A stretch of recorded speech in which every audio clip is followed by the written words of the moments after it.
नमस्कार दोस्तों, Haryana study IQ YouTube channel पे आप सभी का बहुत बहुत स्वागत है। और आज आपने थंबनेल देखा होगा। आज हम मेनली दो चीज़ों पे डिस्कस करने वाले हैं कि एक तो आपका एग्ज़ाम जो है वो नोटिफिकेशन आने वाला है। आपको पता है कि अगले शायद 2 महीने में आपका नोटिफिकेशन आ जाए, तो 2 महीने में नोटिफिकेशन आ जाएगा तो उसके 3 महीने के बाद आपका पेपर हो जाएगा। तो लगभग लगभग आपके पास मान के चलिए 5-6 महीने का टाइम है। तो इस 5-6 महीने में आपको सेल्फ स्टडी कैसे करनी है, आपको खुद से कैसे पढ़ना है और आपको आपके नोट्स प्रॉपर कैसे तैयार करने हैं, तो उन दो बातों पे हम क्या करेंगे, डिस्कस करेंगे। देखिए, तो ये वीडियो थोड़ा सा, आज ये जो सेशन होगा ये थोड़ा सा बड़ा होगा, बट आपको शुरू से लास्ट तक रुके रहना है और आपको एक पर्टिकुलरली आपको एक डायरेक्शन मिलेगी, आपको एक दिशा मिलेगी कि आपको कैसे क्या करना है। देखो, सबसे पहले तो मैं बता दूं कि जो हरियाणा सिविल सर्विसेज का एग्जाम है, ये एग्जाम सेल्फ स्टडी का ही एग्जाम है। केवल हरियाणा सिविल सर्विसेज नहीं, अगर आप यूपीएससी की बात करें या किसी और स्टेट सिविल सर्विसेज की बात करें, तो केवल और केवल इस एग्जाम में आपको जो सफलता दिला सकती है वो एक ही चीज सफलता दिला सकती है, और वो है आपकी सेल्फ स्टडी। कि आप खुद कितना पढ़ते हैं। आप कहीं कोचिंग से पढ़ रहे हैं, आप किसी टीचर से पढ़ रहे हैं, आपके पास बहुत सारे नोट्स हैं, डजेंट मैटर, कोई मैटर नहीं करती चीज, अनटिल अनलेस आपने उसको ढंग से खुद नहीं पढ़ा। तो वो चीजें क्या होती हैं, वो चीजें आपको हेल्प करती हैं, वो चीजें क्या करती हैं, वो आपकी चीजों को आसान बनाती है। तो अगर हम बात करते हैं सेल्फ स्टडी की, तो सेल्फ स्टडी करने से पहले ऐसा नहीं है कि आप सीधे सेल्फ स्टडी करने बैठ के, आपको 4-5 चीजों का ध्यान रखना है। कि सबसे पहले आपके पास ये हो कि आपके पास स्टडी मटेरियल अवेलेबल हो। जो स्टडी मटेरियल हो, उस स्टडी मटेरियल के लिए क्या करना है कि हमेशा आपको लिमिटेड सोर्स रखने हैं। आपके पास रिसोर्सेज बिल्कुल लिमिटेड होने चाहिए, और वो लिमिटेड रिसोर्स ऐसे हों कि जो आपको ये लगे कि हाँ, यहां से पेपर में सवाल पूछे जाते हैं। अब अगर हम बात करें कि आपके पास ये लिमिटेड रिसोर्स क्या होंगे, आप कहां से तैयारी करेंगे और किस तरीके से आप अपने आप को मैनेज करेंगे, तो यूट्यूब पे आपको ओपन करना है। यूट्यूब पे आपको सिंपली एक सर्च करना है, HCS बुक लिस्ट, मेरा नाम डाल देना। तो HCS बुक लिस्ट सर्च करते हैं, आपको एक वीडियो मिल जाएगी।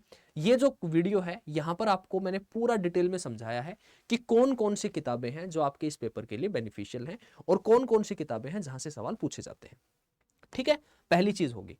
उसके बाद लिमिटेड रिसोर्स के साथ दूसरी जो चीज होती है वो होती है कि जब आप सेल्फ स्टडी करने बैठते हैं, तो मैं आज आपको एक छोटी सी बात बताना चाहूंगा, 2 मिनट का समय लूंगा आपका, कि आपको रोजाना क्या करना है कि जो भी ब्यूरोक्रेट्स होते हैं या जो भी सिविल सर्वेंट होते हैं या जो भी लोग होते हैं जो किसी अच्छी पोजीशन पे होते हैं, तो आप कभी भी देखेंगे तो उनके पास हमेशा अपनी एक डायरी होती है। वो जो डायरी होती है, उस डायरी में पहले दिन का क्या होता है, अगले दिन क्या कर लेते हैं, वो पहले दिन ही अगले दिन का शेड्यूल होता है। मान लो उनका कोई पीए होता है, तो वो उनको बता देता है कि सर कल ये हमारा शेड्यूल रहेगा और कल ये हमारी मीटिंग है। उसी तरीके से आपको क्या करना है कि आपको एक डायरी बनानी है। उस डायरी में क्या करना है आपको, जैसे ही आप सुबह उठते हैं, आपने सुबह उठते ही और सबसे पहला काम यही करना है, अपने भगवान का नाम लेके जो भी आप करते हैं उसके बाद, कि आपको उस डायरी में उस दिन के टारगेट लिख लेने हैं। अब टारगेट लिख लेने हैं तो हो सकता है आप वर्किंग हो सकता है आप में से कुछ जो है वो फीमेल हो, तो वो क्या है, अपने घर के काम भी होते हो। तो अब आपको देखना है कि आपको टाइम कैसे मैनेज करना है। आपको उस डायरी में क्या करना है कि उस दिन के स्मॉल स्मॉल टारगेट सेट कर लेने हैं। कभी भी टारगेट सेट करते हो तो ऐसा टारगेट सेट नहीं करना है कि आपने कहा कि आज मुझे पार्लियामेंट पढ़ना है और पार्लियामेंट पढ़ने के लिए मैंने पूरा पार्लियामेंट लिख दिया और शाम तक वो मेरा कंप्लीट हो ही नहीं पाया। नहीं, आप अगर पार्लियामेंट स्टार्ट कर रहे हैं तो आप जस्ट उसमें लिख दो कि आज मुझे प्रेसिडेंट पढ़ना है। आज अगर मैं हिस्ट्री ज्योग्राफी पढ़ रहा हूं, तो ज्योग्राफी में आज मैंने क्लाइमेटोलॉजी पढ़नी है, और क्लाइमेटोलॉजी में जो पहले 2 टॉपिक हैं, ठीक है, एटमॉस्फेयर के, उसके एमसीक्यूज मुझे लगाने हैं।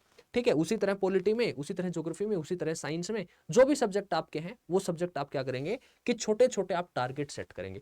टारगेट हमेशा छोटा होना चाहिए, बिकॉज ऐसा नहीं है वो एक दिन का काम है, नहीं, वो अगले 6 महीने तक, अगले 7-8-10 महीने तक वो प्रोसेस चलेगा, तो वो चीजें आसान हो जाएंगी। उससे क्या होगा, उससे 2 बेनिफिट होंगे कि जब आप वो छोटे छोटे टारगेट सेट कर लेंगे, तो शाम तक आपका उद्देश्य होना चाहिए कि एनी हाउ मुझे शाम को आज ये टॉपिक कंप्लीट करके सोना है।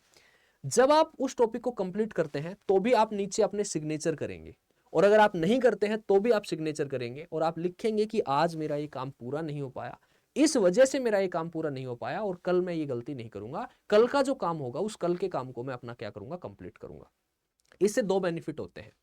एक बेनिफिट क्या होता है कि जब आप उस डायरी को मेंटेन करते हैं और जब आपका पेपर नजदीक आता है, तो आप सबके साथ होता होगा कि ऐसा लगता है कि यार, पढ़ा तो बहुत कुछ था लेकिन अब भूल गया। पढ़ा तो बहुत कुछ था लेकिन अब समझ में नहीं आ रहा, ये भी नहीं पढ़ा है, हिस्ट्री भी पूरी नहीं हुई, ज्योग्राफी भी पूरी नहीं हुई, पॉलिटी भी पूरी नहीं हुई। उस दिन उस डायरी को उठाना और उसको उठा के जब आप देखेंगे तो आप पाएंगे कि यार ये टॉपिक भी मैंने पढ़ रखा है, ये टॉपिक भी मैंने पढ़ रखा है, ये टॉपिक भी मैंने पढ़ रखा है।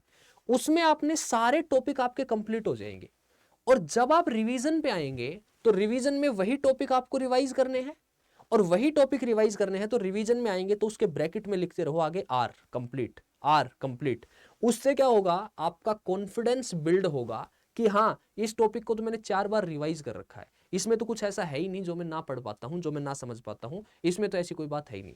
स्मॉल टारगेट, अपनी डायरी मेंटेन करनी है। शुरुआत के 1 हफ्ते 10 दिन आपको ऐसा लगेगा कि यार ये क्या काम है, ठीक है सुबह सुबह उठना है, लेकिन 15 दिन के बाद 20 दिन के बाद आप पाएंगे कि अब आप एकदम रूटीन में आ गए हैं। अब आप एकदम सुबह उठते ही आपके दिमाग में आएगा मुझे डायरी लिखनी है, मुझे आज का काम सेट करना है, और आज का काम सेट करके और फिर मुझे आगे बढ़ना है। तो लिमिटेड रिसोर्स रखने हैं। रीड लेस रिवाइज मोर। मैं हमेशा आपको कहता हूं हम गलती क्या करते हैं, हम पढ़ते बहुत हैं, हम याद नहीं करते हैं। मैंने आपको शुरू में कहा ये एग्जाम सेल्फ स्टडी का एग्जाम है, और रिवीजन इसमें इतना इंपॉर्टेंट है कि अल्टीमेटली अगर आपने किसी चीज का 5 बार 6 बार रिवीजन नहीं किया then it is a criminal wastage of time. अगर आप उसने एक बार पढ़ के छोड़ दिया तो जब आपने एक बार पढ़ा that was a criminal wastage of time. तो अल्टीमेटली आपको 6-7 बार रिवाइज करना ही करना है। तो 6-7 बार जब आप रिवाइज करेंगे तो चीजें क्या हो जाएंगी, आपके दिमाग में सेट हो जाएंगी। फिर जब आप अगली बार रिवीजन करेंगे तो फिर आपको और आसान लगेंगे, अगली बार करेंगे और आसान लगेंगी, और जब आप उनके एमसीक्यूज लगाएंगे, आप उनके प्रीवियस ईयर क्वेश्चन लगाएंगे, आप मेंस के सवाल देखेंगे, तब आपको लगेगा कि हाँ यार ये चीजें हमारी हो गई है। तो क्या करना है, लिमिटेड रिसोर्स रखने हैं। रिसोर्स के लिए मैंने आपको बता दिया, बुक लिस्ट की जो वीडियो है उस वीडियो को देख लेंगे। उसके अलावा क्या करना है, डायरी मेंटेन करनी है, और डायरी में क्या करने हैं, डेली के small small small small target set करने हैं, छोटे छोटे टारगेट सेट करने हैं। शाम तक वो टारगेट क्या होने चाहिए, कंप्लीट होने चाहिए, और आपके पास प्रॉपर टाइम टेबल हो। आप में से कुछ लोग वर्किंग होंगे, कुछ लोग घर के काम अपने करते होंगे, तो टाइम टेबल ऐसा सेट करो कि उस टाइम टेबल में फिर कोई चूक ना हो। मतलब एनी हाउ अगर मान लो किसी दिन ऐसा हो जाता है कि कोई घर का काम है, कोई जरूरी काम है, तो that's a different issue, but ऐसा ना हो कि आज आप 5 घंटे पढ़ रहे हो, अगले 4 दिन तक गायब हो, फिर एक दिन उठाया, एक दिन मन किया नहीं आज तो दुनिया तबाह कर दूंगा, आज तो इधर का उधर कर दूंगा, आज सब कुछ पढ़ दूंगा। लक्ष्मीकांत उठाई, लक्ष्मीकांत के 3 टॉपिक पढ़ दिए, किताब बंद करके रख दी, अगले 1 हफ्ते गायब हो। वो चीज सबसे गलत होती है। आप आधे घंटे पढ़ो, आप 1 घंटे पढ़ो, आप 2 घंटे पढ़ो, but regularity, consistency, discipline, it is the most important thing. मैं हमेशा कहता हूं कि आप किसी को देख के मोटिवेट हो सकते हैं, किसी को देख लिया, किसी एसडीएम को देख लिया, किसी आईपीएस को देख लिया, वो आपको मोटिवेशन दे सकता है, but the main thing is your discipline. Discipline का मतलब आपको मेंटेन करके चलना है कि मुझे रोज पढ़ना है तो पढ़ना है, मेरे को रोज ये काम करना है तो करना है, कुछ भी हो। भाई आप एक चीज सोचो कि दुनिया में तैयारी तो बहुत लोग कर रहे हैं, पढ़ तो बहुत लोग रहे हैं, लेकिन सिलेक्शन बहुत लिमिटेड। क्यों है? क्योंकि उनके अंदर वो जील है, उनके अंदर वो डिसिप्लिन है, उनके अंदर वो चीज है कि मुझे अपना काम रोज का कंप्लीट करना है। तो ये 4 चीजें हैं, ये 4 चीजें अगर आप प्रॉपरली फॉलो करते हैं तो आपकी जो सेल्फ स्टडी है वो अच्छे तरीके से हो पाएगी।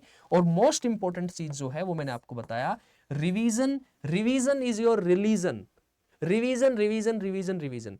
मैं आपको बता दूं कि जब आप क्लास 10th में पढ़ रहे थे, आप क्लास 12th में पढ़ रहे थे, आप मैथ्स पढ़ रहे थे, आप साइंस पढ़ रहे थे, तो उस समय भी आप क्या कर रहे थे, चीजों को याद कर रहे थे। आपने मैथ्स पढ़ा, आपने डिफरेंशिएशन पढ़ा, इंटीग्रेशन पढ़ा, तो भी आपने क्या किया, चीजों को याद किया। तो ये जो एग्जाम है, इस एग्जाम में भी 90% चीजें आपको याद करनी है।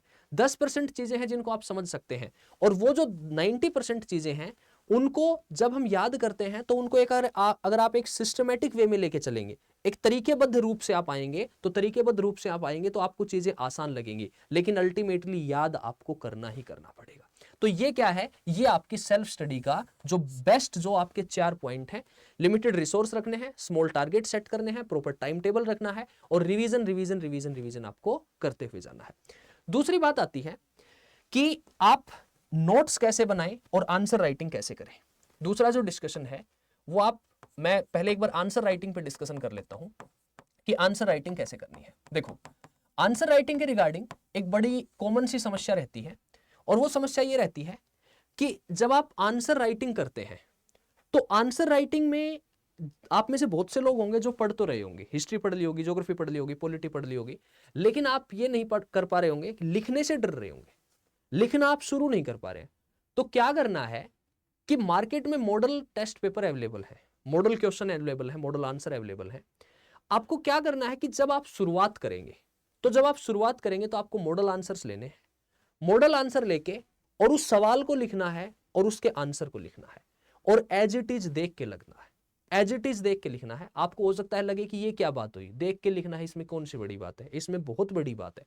जब आप 20-25 दिन तक उस आंसर को देखेंगे और एज इट इज लिखेंगे, आप देखेंगे और एज इट इज उसका आंसर भी देख के लिखेंगे, 20 दिन आप लिखेंगे, 21वें दिन जब सवाल आएगा तो आपके माइंड में एक इमेज बनेगी, आपके माइंड में एक इमेज बनेगी कि यार इस सवाल का आंसर इस तरीके से फॉर्म होगा।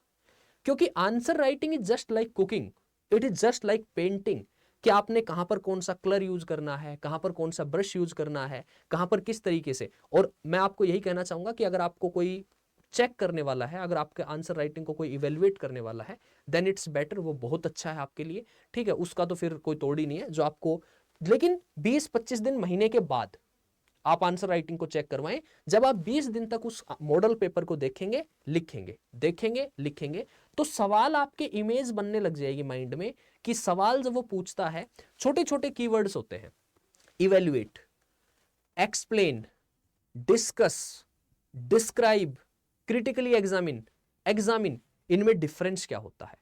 आप आंसर राइटिंग में क्या करते हैं, जब बहुत सारे कैंडिडेट ऐसे होते हैं जो जीएस बहुत अच्छी पढ़ लेते हैं, बट आंसर राइटिंग जब वो करते हैं तो वो क्या करते हैं, वो लिखते हैं जो उन्हें आता है, वो नहीं लिखते हैं जो एग्जामिनर ने पूछा है। एग्जामिनर ने डिस्कस करने के लिए कहा था, वो एग्जामिन कर रहा है। एग्जामिनर ने क्रिटिकली एग्जामिन करने के लिए कहा था, वो एग्जामिन कर रहा है। वहां पर क्या होती है, गड़बड़ होती है। तो वो चीजें कब ठीक होंगी, वो चीजें तब ठीक होंगी जब आप 20-25 दिन तक रोजाना अपने आंसर देखेंगे, लिखेंगे, देखेंगे, लिखेंगे।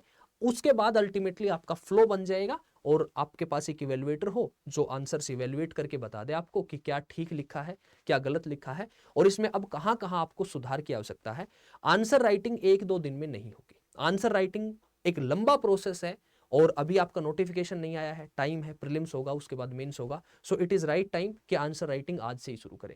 जिस दिन आप प्रिपरेशन में एंटर करते हैं उसी दिन लिखना शुरू करो। और रोज के मैं आपसे कहना चाहूंगा कि कम से कम, मैंने आपको क्या बताया, मैंने आपको बताया कि एक तो क्या करना है कि आपको जो मॉडल आंसर्स मिलते हैं वो मॉडल आंसर आपको लेके और एज इट इज देख के लिखना है। और दूसरा मैंने आपको बताया कि मिनिमम रोजाना के 10 पेज आपको लिखने ही लिखने, मिनिमम 10 पेज। और ये 10 पेज आपको तब तक लिखने हैं जब तक आपका प्रीलिम्स का पेपर नहीं हो लेता है। उसके बाद तो फिर आप स्पीड बढ़ा ही देंगे। तो ये आपको क्या करना है, आंसर राइटिंग के लिए केवल एक ही समाधान है, ठीक है। और धीरे धीरे आप पढ़ते रहेंगे, कंटेंट आपके पास आता रहेगा, करंट अफेयर्स आप देखते रहेंगे, और अदर जो चीजें हैं वो आपके पास होती रहेंगी। अच्छा, एक पॉइंट मैं बता देना चाहता हूं कि यहां पर जो लिमिटेड रिसोर्स बताया, यहां पर मैंने आपको बताया कि जो आपको एनसीईआरटी की बुक लिस्ट है मैंने उस वीडियो में डिस्कस कर रखी है। इसमें एक सबसे इंपॉर्टेंट चीज होती है, और वो आते हैं आपके क्लास नोट्स, वो होते हैं आपके क्लास नोट्स। तो मैं इस पॉइंट पे एक बार डिस्कस कर लेता हूं अभी इस पे, कि आप जब पढ़ रहे हैं तो लिमिटेड रिसोर्स आपके पास क्या होंगे, आपके पास एक तो एनसीईआरटी होंगी, और एनसीईआरटी के अलावा करंट अफेयर, और करंट अफेयर के अलावा क्लास नोट सबसे इंपॉर्टेंट चीज होती है, जो कि उस गैप को फिल करती है जहां से सवाल आगे बढ़ सकता है। एनसीईआरटी के बियॉन्ड जो सवाल जाता है वो क्लास नोट से फिल होगा, और उसके बाद फिर प्रीवियस ईयर क्वेश्चन।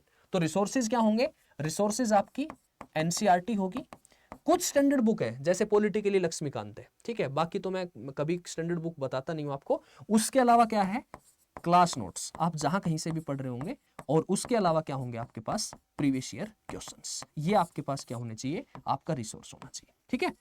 तो ये 2 पॉइंट थे जिन पॉइंट पे आज डिस्कस करना था कि आपको सेल्फ स्टडी अपनी शुरू करनी है तो कैसे करनी है, और उसके अलावा आपको आंसर राइटिंग है वो आंसर राइटिंग पे काम कैसे करना है। इसके अलावा आप देखते हैं कि आपको नोट्स कैसे बनाने हैं। तो नोट्स बनाने का हर आदमी का अपना एक नजरिया होता है, नोट्स बनाने के लिए हर आदमी का अपना एक तरीका होता है। मैं आपको बता दूं कि लेट अस सपोज, मैं एक छोटा सा एग्जांपल देता हूं कि आप लोग नोट्स बना रहे हैं।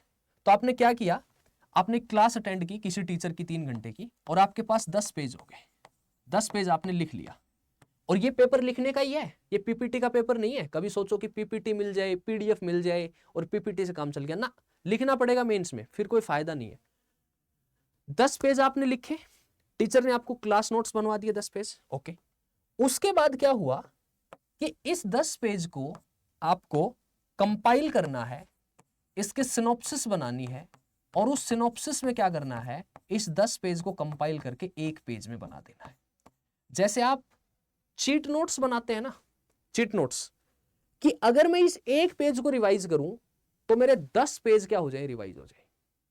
तो क्या होगा कि आपने 3 घंटे मान लो क्लास अटेंड की, आपने उसके बाद उस 10 पेज को देखा और फिर आपने 10 पेज को पहले तो लिखा, और जब आप टीचर आपको पढ़ा रहा होता है और आप पढ़ रहे होते हैं, that is not active learning, that is passive learning. Teacher ने बताया, आपने देख लिया, वो पढ़ाई थोड़ी है। पढ़ाई वो है जो उसके बाद होती है। पढ़ाई वो है जब आप उस नोट्स को देखते हैं। जब आप उस नोट्स को देखते हैं तो बहुत सारे डाउट्स क्रिएट होते हैं कि यार ये कैसे हुआ, ये कैसे हुआ। फिर आप उस क्लास को दोबारा देखते हैं, तब आपको लगता है कि यार ये तो चीज यहां से क्लियर हुई, ये इस तरीके से बताया था। और फिर आप उसको कंपाइल करके एक पेज, तो आपका 3 बार रिवीजन वहीं पे कंप्लीट हो गया कि नहीं हो गया। इससे क्या होगा कि जैसे मैं खुद I am as a student of geography, तो जब मैं ज्योग्राफी के कॉन्सेप्ट आप लोगों के साथ डिस्कस करता हूं, पेड क्लास हो, यूट्यूब हो, तो मैं हमेशा कहता हूं कि आप लोग 3 घंटे पढ़ रहे हो मेरे से, तो इसको कंपाइल करो। कंपाइल किया आपने, ओके। तो ज्योग्राफी मैंने पढ़ाई 45 डेज, 45 दिन, 45 क्लास होगी। अगर मैं रोज के 10 पेज लिखवा रहा था तो 450 पेज हो गए। इसी तरह आपके पास हिस्ट्री के शायद हो सकता है 550 600 पेज हो जाए, पॉलिटी के हो जाए, और आपके पास इतना मटेरियल बन गया। अगर आपको मैंने 45 क्लास पढ़ाई है और रोज के 10 पेज पढ़ाए हैं, आपने उस 10 पेज को याद किया और आपने उसको समराइज कर दिया एक पेज पे, तो जब आपका रिवीजन का टाइम आएगा तो आपको 450 पेज नहीं पढ़ने हैं, आपको केवल 45 पेज पढ़ने हैं। और उस 45 पेज को पढ़ के आपको 450 पेज कवर हो जाएंगे और आपका पूरा रिवीजन हो जाएगा। सो सिनॉप्सिस क्या होती है? Synopsis is like cheat notes, कि उस 10 पेज को हमने एक पेज में क्या कर दिया, पूरे एक पेज में कंपाइल कर दिया। अब क्या हो गया, अब एक पेज रिवाइज किया और 10 पेज की सारी बातें याद होगी। तो नोट्स बनाने का केवल यही एकमात्र तरीका होता है, और ये सबसे इफेक्टिव और सबसे बेस्ट मेथड यही है। इसके अलावा मार्केट में भर भर के नोट्स मिलेंगे, मार्केट में भर भर के किताबें मिलेंगी, वो चीजें आपको नहीं लेनी है। दूसरी बात क्या होती है, हमारा कोई सब्जेक्ट वीक होता है तो हम क्या करते हैं, उस सब्जेक्ट की बहुत सारी किताबें खरीद लेते हैं, और जब हम उस सब्जेक्ट की बहुत सारी किताबें खरीद लेते हैं तो वो सब्जेक्ट और वीक हो जाता है। एक शब्द वहां से पढ़ा, एक शब्द वहां से पढ़ा, एक शब्द वहां से पढ़ा, उसकी बजाय आपको जो टीचर पढ़ा रहा है, आपको जो क्लास नोट्स दे रहा है, प्लस आपका टीचर जो आपको बता रहा है, मान लो एनसीईआरटी रेफर कर रहा है, तो केवल और केवल वही चीज, उसी को मल्टीपल टाइम रिवाइज करो और आप कर पाएंगे कि देखेंगे कि अगर सब्जेक्ट वीक है तो भी आप वहां से 70-80% सवाल कर पा रहे हैं, जो आपके लिए सबसे बेस्ट चीज है। ठीक है, तो 3 टॉपिक मेरे को आज डिस्कस करने थे। नोट्स कैसे बनाने हैं, सेल्फ स्टडी कैसे करनी है, आंसर राइटिंग की शुरुआत कैसे करनी है। तो मैं उम्मीद करता हूं ये बातें आपको समझ आई होंगी, ये बातें आपको क्लियर हुई होंगी। इसके अलावा अगर आपको कोई डाउट होता है हरियाणा सिविल सर्विसेज से रिलेटेड, तो मेरी टेलीग्राम आईडी है geography by Narendra sir, NARENDRA, वहां आप मेरे से कॉन्टैक्ट कर सकते हैं। यूट्यूब पे आपने मेरे को ज्योग्राफी हरियाणा जी के पढ़ाते हुए देखा होगा, तो वहां ज्योग्राफी बाई नरेंद्र सर मेरी टेलीग्राम आईडी है, वहां कॉन्टैक्ट कर लेंगे। और एक इंपॉर्टेंट बात और, कि मैंने शुरू में कहा कि ये जो एग्जाम है ये सेल्फ स्टडी का एग्जाम है, लेकिन आप किसी भी टॉपर से बात करेंगे, किसी भी टॉपर को देखेंगे, तो जनरली लोग कहते हैं कि टॉपर्स की स्ट्रेटजी बताओ क्या होती है। तो टॉपर्स की स्ट्रेटजी जो होती है उसको सुन लो, but follow them very wisely. लेकिन उसको फॉलो बहुत दिमाग से करना होता है। कि कोई भी टॉपर है, कोई भी सेलेक्टेड कैंडिडेट है, तो क्या होता है कि ऐसा नहीं है कि ये एग्जाम सेल्फ स्टडी से नहीं हो सकता है, लेकिन जो कोचिंग होती है, जो आपको पढ़ाया जाता है, जो आपको तैयारी करवाई जाती है, वहां पर क्या फायदा होता है, वहां पर आपको एक प्रॉपर गाइडेंस मिलती है, वहां पर आपको एक प्रॉपर रूट मिलता है, वहां पर प्रॉपर आपको कंटेंट मिलता है, और वहां पर आपको वो कंटेंट मिलता है जो आपके एग्जाम से एग्जाम ओरिएंटेड होता है, और आपको एक दिशा, एक डायरेक्शन इस तरीके से मिलती है कि आपका एक रूटीन बनता है। आपको मैंने बताया ना, discipline is the most important thing, कि वहां से आपका एक डिसिप्लिन तैयार हो गया कि मुझे पढ़ना है, मुझे रिवाइज करना है, मुझे सिनॉप्सिस बनानी है, मुझे प्रीवियस ईयर क्वेश्चन लगाने हैं। और यही प्रोसेस है, पढ़ा, सिनॉप्सिस बनाई, रिवाइज किया, प्रीवियस ईयर क्वेश्चन लगाई, और वो चीज आपकी कहां से बन रही है, कोचिंग से। करंट अफेयर्स है, तो करंट अफेयर्स के लिए आपको इधर उधर भटकना पड़ेगा, आपका टाइम बहुत वेस्ट होगा। करंट अफेयर आपको प्रॉपर सीक्वेंशियल फॉर्म में। इसके अलावा आपकी तैयारी के लिए आपको मैंने बताया आंसर राइटिंग, तो आंसर राइटिंग के लिए एक इवेल्युएटर की जरूरत होती है, इवेल्युएटर आपको यहाँ पर प्रोवाइड करवाया जाएगा। मोस्ट इंपॉर्टेंट थिंग, ये सबको पता है क्या पढ़ना है, हिस्ट्री पढ़नी है, ज्योग्राफी पढ़नी है, पॉलिटी पढ़नी है, साइंस पढ़नी है, सबको पता है। मेन चीज है क्या नहीं पढ़ना है, और क्या नहीं पढ़ना है वो बात आपको वो बता पाएगा जो आपका मेंटोर होगा। ये बात आपको वो बता पाएगा जो आपको चीजें बता सके कि हाँ इस पेपर के लिए किस चीज की रिक्वायरमेंट है। तो उन सभी चीजों के लिए यदि आप किसी बैच में इनरोल करते हैं और एक लिमिटेड टाइम में अपने सिलेबस को खत्म करते हैं and then after multiple times revise करते हैं, देन इट इज बेटर। तो आपको पता है स्टडी आईक्यू अपनी क्वालिटी एजुकेशन के लिए जाना जाता है और स्टडी आईक्यू आपके लिए एक बैच लेके आया है। ये जो बैच है, ये बैच क्या है मैं आपको बता दूं। आपको सिंपली गूगल ओपन करना है, गूगल ओपन करके यहां सर्च करना है स्टडी आईक्यू। सबसे पहले लिंक पे जाना है और सबसे पहले लिंक पे जाके यहां स्क्रॉल करके आप स्टेट पीसीएस पे आएंगे। स्टेट पीसीएस में आपके हरियाणा क्लिक करना है और हरियाणा में आपको यहां पर दिखाई दे जाएगा आरंभ 11.0 बैच। इस बैच का प्राइस अभी नहीं देखना है, मैं आपको बताऊंगा, प्राइस कम हो जाएगा। इस बैच के फीचर्स पहले आप देखें कि क्या फीचर्स हैं इस बैच में, हम आपको क्या प्रोवाइड करवा रहे हैं। तो आपको क्या करना है, यहां पर डाउनलोड ब्राउजर पे क्लिक किया, नीचे गए, नीचे जाके देखेंगे ये जो बैच है आपका ये 7 अक्टूबर से शुरू हो रहा है और शाम को 6 बजे से 9 बजे तक क्लासेस होती है। इवनिंग में 6 से 9 तक क्लासेस होंगी इसकी। तो अगर आप वर्किंग है तो भी आप अटेंड कर सकते हैं। इस बैच के फीचर्स हैं कि इस बैच में आपको 1000 प्लस घंटे की, बेसिकली ये 1100-1200 घंटे की क्लासेस होती हैं, बट हम 1000 लिखते हैं। लाइव क्लासेस होंगी जिसमें आपके पूरी सिलेबस की कवरेज होगी। History, geography, politics, science, economy, current affair, सारा सब्जेक्ट आपका कवर करवाया जाएगा। अगर आप लाइव अटेंड नहीं करते हैं तो रिकॉर्डेड लेक्चर आपके पास रहेंगे, जब आप चाहे देख सकते हैं। आपको नोट्स और क्रक्स मिलेंगे, वो हिंदी में भी होंगे, इंग्लिश में भी होंगे। जो क्लासेस होंगी वो भी हिंदी में भी होंगी, इंग्लिश में भी होंगी। और आपको एक मेंटोर मिलेगा, 1-to-1 पर्सनलाइज्ड मेंटोरशिप। मेंटोर आपसे टाइमली बात करता रहेगा। आपको भी कोई डाउट है तो आप एक मैसेज डाल दीजिए, वो आपको कॉल कर लेगा, आपसे बात करेगा, आपको मोटिवेट करेगा और आपको बताएगा अल्टीमेटली क्या पढ़ना है क्या नहीं। प्रीलिम्स का टेस्ट सीरीज मिलेगा और हरियाणा जीके की अलग से तैयारी होगी। और यहां पर आ गया डेली आंसर राइटिंग प्रैक्टिस। मैंने आपको बताया ऑनलाइन तैयारी में लोग लिखना छोड़ देते हैं, तो उसके लिए स्टडी आईक्यू का इनिशिएटिव है कि हम आपको रोजाना एक क्वेश्चन देंगे, आपको आंसर लिखना है, हमारी टीम के पास मेल करना है। टीम हमारे जो इवेल्युएटर है उसको चेक करके बताएंगे आपने क्या सही लिखा, क्या गलत लिखा और आप इसमें क्या सुधार और कर सकते थे। तो यहाँ पर डेली आंसर राइटिंग की प्रैक्टिस आपकी करवाई जाएगी। आपको करंट अफेयर्स करवाया जाएगा पूरा, और मंथली करंट अफेयर की मैगजीन भी मिलेगी और क्लासेस भी होंगी। ग्रुप मेंटोरशिप मिलेगी। सीसेट अगर आपका वीक है तो सीसेट की क्लासेस भी होंगी यहाँ पर। और सबसे इंपॉर्टेंट हमारे पास यहाँ पर आपको 2 पैकेज दिखेंगे यहाँ पर, एक गोल्ड है और एक प्लेटिनम है। तो 1100 घंटे की live class, individual mentorship by mentor, monthly current affair magazine और इंटरव्यू गाइडेंस प्रोग्राम, ये तो दोनों में अवेलेबल है, गोल्ड और प्लेटिनम में। लेकिन नीचे कुछ फीचर्स हैं कि एक प्री रिकॉर्डेड फाउंडेशन बैच। तो फाउंडेशन जरूरी होता है। फाउंडेशन इसलिए जरूरी होता है कि आप वो सब पढ़ने की कोशिश कर रहे होते हैं जो बियॉन्ड द बुक्स है।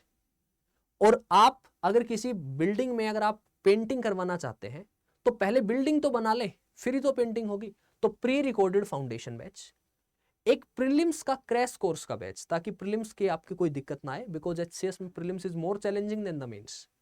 डेडिकेटेडली 4 महीने का आंसर राइटिंग का बैच, वो डीएमक्यू है वो तो दोनों में अवेलेबल है, लेकिन हमारे प्लेटिनम बैच में एक 4 महीने का अलग से आंसर राइटिंग का बैच है जिसमें केवल आंसर राइटिंग होगी। 2 महीने का एमसीक्यू का प्रीलिम्स बैच, और वहां पर ग्रुप मेंटोरशिप बाय फैकल्टीज है, 1-to-1 मेंटोरशिप बाय फैकल्टीज है। यहां पर आपको ग्रुप मेंटोरशिप मिलेगी, सॉरी मैं उल्टा बोल गया, वहां पर पर्सनल मेंटोरशिप मिलेगी आपको बाय द मेंटोर्स, और यहां पर मेंटोरशिप मिलेगी बाय द फैकल्टीज। तो आप किसी भी फैकल्टी से मेंटोरशिप चाहते हैं तो आपको मेंटोरशिप मिलेगी, फैकल्टी से आप बात कर सकते हैं, कोई भी इशू होता है फील फ्री, और even feel free to contact with me किसी भी टाइम। मैंने आपको टेलीग्राम आईडी बता दिया। आपको बुक्स मिलेंगी यहां पर अवेलेबल होंगी। 10,000 एमसीक्यूज का प्रैक्टिस बैच। एमसीक्यू का प्रैक्टिस बैच इसलिए जरूरी होता है कि वहां पर एमसीक्यू के बैच मतलब प्रीलिम्स में एग्जामिनर कैसे कैसे सवाल गलत करवाता है, तो वो आपको एक आइडिया हो जाएगा। एनसीईआरटी का रिकॉर्डेड कोर्स, और यहां पर वैलिडिटी 2 साल और यहां पर वैलिडिटी 4 साल। और अगर आप किसी भी बैच में इनरोल करते हैं और आपका प्रीलिम्स क्रैक हो जाता है तो आपकी फुल फीस आपको रिफंड कर दी जाएगी। ये फीचर्स अब आप खुद एनालाइज करेंगे कि यार ये जो फीचर हैं क्या ये हमारी सेल्फ स्टडी के साथ साथ हमारे लिए जरूरी है, हमारे लिए बेनिफिशियल है और हमारी इस राह को आसान बना सकते हैं। तो ये फीचर्स आपके लिए अवेलेबल है। अब अगर हम बात कर लें इसके प्राइस की, तो इसका जो प्राइस है वो क्या है कि आपने सिंपली बाय नाउ किया, बाय नाउ करके यहां आपको दिखाई देगा enter coupon code. Enter coupon code पे आपको अप्लाई करना है NK Live, LIVE NK Live। नीचे आपको स्क्रीन पे भी नजर आ रहा होगा ये कोड NK Live। इस कोड पे आपको मैक्सिमम डिस्काउंट मिल जाएगा। ये जो डिस्काउंट है 7,000 रुपए का डिस्काउंट है। तो ये जो बैच है आपका 18,999 में अवेलेबल है, जिसमें एक होलिस्टिक, एक समग्र रूप से आपकी तैयारी करवाई जा रही है, एक फुल पैकेज है। और अगर आप गोल्ड बैच परचेज करते हैं तो गोल्ड बैच आपको मिल जाएगा 11,999 का, यानी कि इस पे भी 7,000 रुपए का डिस्काउंट है और प्लेटिनम पे भी 7,000 रुपए का डिस्काउंट है। मैं पर्सनली अगर आप मेरे से पूछें तो मैं आपको कहूंगा कि यदि आप तैयारी करना चाहते हैं तो जो प्लेटिनम बैच है उसमें फिर आपको बाहर से कुछ परचेज करने की जरूरत नहीं है, मतलब एक फुल पैकेज है आपके पास। और ये जो बुक्स है ना, ये आपको हार्ड कॉपी के फॉर्म में डिलीवर करवाई जाएंगी आपके घर पे। 11 बुक्स हैं, 11 किताबों का सेट है, वो सेट आपके पास आएगा। तो ये बैच जो है ये आपको मैंने बता दिया है। तो यदि आप हमारे साथ इनरोल करना चाहते हैं तो इस कोड को यूज करके और मैक्सिमम डिस्काउंट अवेल करके, और बाई इसके अलावा आपको मेंटोरशिप चाहिए तो आपको मेंटोरशिप भी मिलेगी, और आपको हमारे साथ जो है वो तैयारी करके अपनी प्रिपरेशन को, अपने सपनों को आगे बढ़ाएं और पूरा करें। इसके अलावा कोई डाउट होता है, feel free to contact with me. किसी भी इस वीडियो के कमेंट सेक्शन में जाके आप बता सकते हैं, टेलीग्राम पे आप कॉन्टेक्ट कर सकते हैं।